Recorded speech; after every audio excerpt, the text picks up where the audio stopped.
Here's the last question. How to structure a co-founder deal. We've touched on this, but let's walk through some mechanics. And then what do you do, Will, after it's like, okay, we're co-founders, yay. Now, how do we actually maintain this relationship, make sure that we are all getting to the point where we can say, we don't regret this decision whatsoever? Okay, so there are a few things that are fundamental to the co-founder relationship. I'm going to say there are two things specifically. One, how do you earn over time? Because you need a time element. And two, what do we do when we realize this was a bad decision? What's the eject plan? Okay. Now, the way you have to propose it to your co-founder is in a way where it feels like you could both have this issue. Okay. In fact, if you're really clever about how you present it, you need to put it in their head that they should be worried about if you're the issue. Oh, nice. Power move. Love it. Okay. Yeah, well, right. But because most people don't fundamentally have empathy, like they can't think, in other people's shoes, you have to put that thought in their shoes. And it looks something like this. Ed, let's say you and I are having this conversation, okay? My pitch to you would look like this. Hey, Ed, going into this, let's say we're 50-50 partners, just to make it simple. I've read a lot about the fact that life can happen with co-founders, and I want to put a plan in place that if things go sideways, that we both have some way to rectify. For example, if I run into a huge issue in my life and I can't contribute to the business anymore, I don't think it's fair that you have to carry both of us, right? And vice versa, okay? So what I think would make sense is that for a period of a year, 2 years, whatever we think that break-in period should be, every month that goes by, each of us earns our pro rata or same share of equity, okay? Okay. But if in that time, and we should agree on what that threshold is, a year, 2 years, whatever it's going to be, in that time, one of us decides to bail. Like if I decide to bail, I don't want to feel guilty about it. If I decide to bail at month 3, I don't earn any more equity, okay?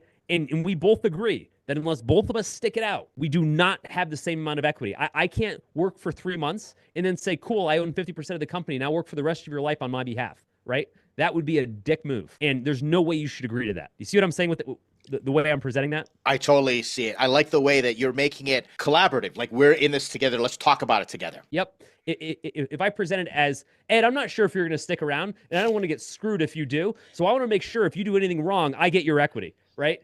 That is the most selfish, childish way to present something to another human, and you deserve to get shut down if that's the way you present it, right? Sure. You have to present it as if they understand that they could be the victim, because it's the only way most people are going to fundamentally appreciate the nature of this relationship. You're talking about let's hope for the best, but plan for the worst together, right?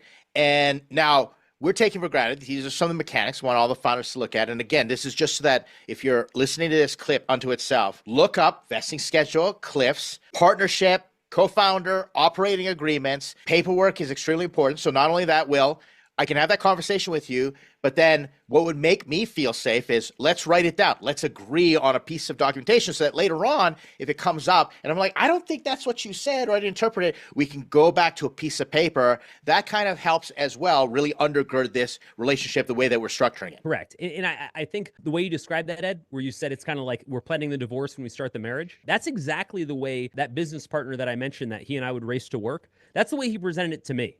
I was 22, he was 26. The difference between my background, where I grew up super poor, and his background is his dad started the I think they're number 14 on the Fortune 500, Cardinal Health, $200 billion company, right? His dad started that. He had a much different perspective on how these things go down, right? Because he had a better coach in his corner. And the way he presented it to me was the same. He said, look, I understand like we're actually doing our deal. We're merging our companies right now. But the reason we have to have these hard conversations is so that if they ever come up, we had them when we were on equal footing. We had them when things were good and we could be reasonable with each other. We don't want to have this conversation when things go bad or try to make these agreements when things go bad, because then we'll never resolve it. And we did. And what was really interesting, and in that time, every time there was a little bit of an issue between us, we always knew exactly what was in the operating agreement and exactly what our conditions were and exactly what we had to respond to. And I remember every time thinking, man, I'm glad we agreed on that when times were good, because I'd be really pissed off right about now if we were trying to do that from scratch.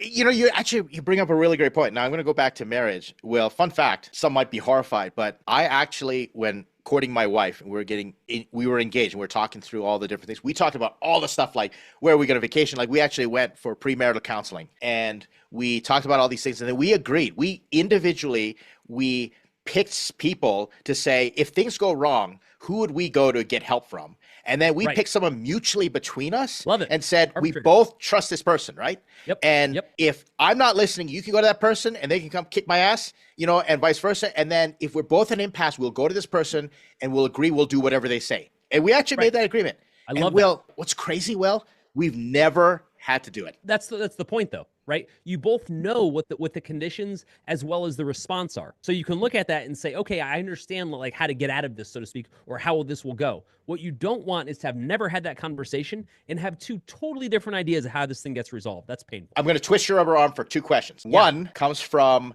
our Q&A, and this is actually really good. I'm glad. Thank you, founder, for putting this into the chat here. How should I structure equity for an advisor who wants to join without a vesting period or a cliff, only with a monthly hour commitment? This is a good one, Will. It comes up a lot. I think that in this particular case, in most cases, the founder doesn't have a lot of leverage here. I just want to put that out there because a lot of times when you get this advice, someone will say, oh, you never do that without a vesting cliff. And they have like no self-awareness when they give this advice that maybe that founder doesn't have a lot of other options and they need that advisor and they're going to have to go without a vesting cliff or whatever. It's not their first choice, but they don't have a second choice. That's a good point, Will. Now, I'm going to counter that a little bit and say, I would never bring on an advisor without a vesting period. I have advisors come to me all the time and they say, and I don't even do this, Will. Street goes both ways. This works both ways.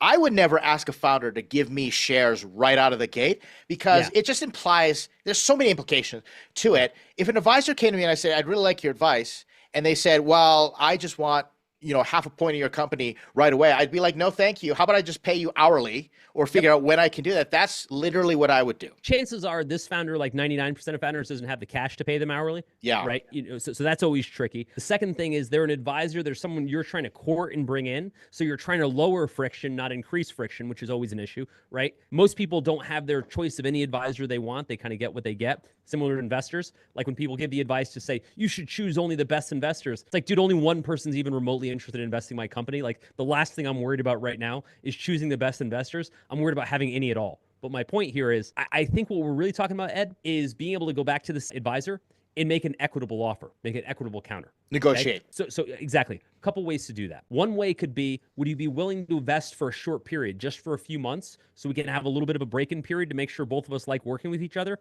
and then we'll move on to that more structured commitment?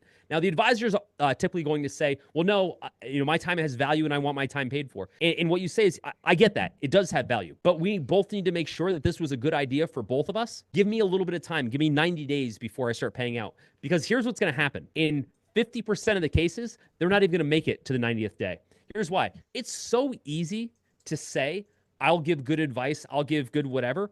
It's really hard to keep doing it. And I think that's the danger. So even if you can't get a long-term vesting period, if you can negotiate any kind of short-term break-in period, right? Where you can say, again, would you give us the first 90 days? And if we make it past 90 days like a cliff, you'll get what you want. But just give me a little bit of time to make sure that this works for both of us. If it does, if you're a bad advisor, why would I want to give you equity? And if you're a good advisor, why would I not want to give you equity? That's give me actually an opportunity to show. It's a good point. Yeah. I think other ways, maybe we're saying the same thing, but let's say, how do we unwind the deal? Like, let's say we can't stand each other, right? And I use the same technique you do, in that I say, you may hate working with me as a founder anyway, and you're going to want to unwind it. So that makes a lot of sense.